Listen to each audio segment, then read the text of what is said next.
ചില സമയത്ത് നമ്മുടെ ലൈഫിൽ ചില സിറ്റുവേഷൻസ് വരുമ്പം ചില എക്സ്റ്റേണൽ ഫാക്ടേഴ്സ് കാരണം നമ്മൾ എത്ര വർക്കൗട്ട് അകത്ത് ചെയ്താലും വിസിബിൾ ആയിട്ടുള്ള ചേഞ്ച് ഒന്നും പുറത്ത് കാണത്തില്ലല്ലോ.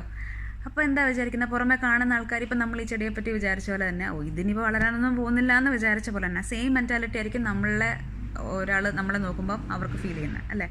അവരെന്തായിരിക്കും പറയുന്നത് അന്നേരം, ഇതിപ്പോൾ എന്തുവാ, ഇനിയിപ്പോൾ അതൊന്നും പൊങ്ങി വരാനൊന്നും പോകുന്നില്ല, അത്രേ ഉള്ളൂ. ഒരു പ്രശ്നം വന്നപ്പോഴത്തേക്കും കിടക്കുന്നു. ഇതിപ്പോൾ ഇതിനെക്കാട്ടിലും വലിയ പ്രശ്നങ്ങൾ വന്ന് ഞങ്ങളൊക്കെ ഇത്രയും ഇതായിട്ട് വന്നില്ലേ, എന്നിട്ടാണോ ഇത്ര ചെറിയൊരു കാര്യത്തിന് ഇങ്ങനെ അങ്ങ് ഡിപ്രസ്ഡ് ആയിട്ടിരിക്കേണ്ട കാര്യമുണ്ടോ? ഇതേ സിറ്റുവേഷനിലായിരുന്നു ആ കുട്ടി, എന്നിട്ട് അത് ചെയ്യുന്ന കണ്ടില്ലേ, അല്ലെങ്കിൽ ഇതേ സിറ്റുവേഷനിലായിരുന്നു അയാൾ, എന്നിട്ട് അതിനുള്ളൊരു സൊല്യൂഷൻ കണ്ടുപിടിച്ച കണ്ടില്ലേ. ഇങ്ങനെ കുറ്റപ്പെടുത്തും നമ്മൾ. ഇനിയിപ്പോൾ ഇതിനെ മൈൻഡ് ചെയ്യേണ്ട ആവശ്യമൊന്നുമില്ല, അതിന് വരുന്നെങ്കിൽ വരട്ടെ, അല്ലെങ്കിൽ വിട്ടേക്കുക എന്നുള്ളൊരു ആറ്റിറ്റ്യൂഡ് നമുക്ക് എല്ലാവർക്കും ഉണ്ടാവും അല്ലേ.